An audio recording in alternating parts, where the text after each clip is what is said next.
உனக்கு எப்பவுமே உன்னை விட ஒன்று பெட்டரா தெரியும். ஆனா நான் உன்னை விட பெட்டரா யாரையும் நினைக்கவும் மாட்டேன், ஆசைப்படவும் மாட்டேன்.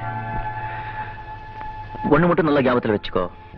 உனக்கும் அண்ணனுக்கும் ஐம் சாரி, இன்னொரு பெரிய மனுஷனுக்கும் கல்யாணம் ஆகலாம், குழந்தைங்க பிறக்கலாம்.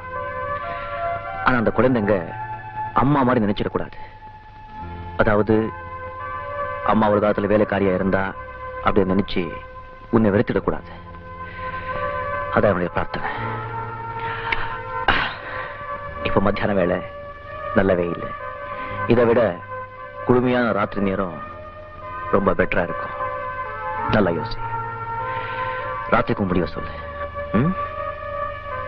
போ, ட்ரெஸ் சேஞ்ச் பண்ணிக்கோ.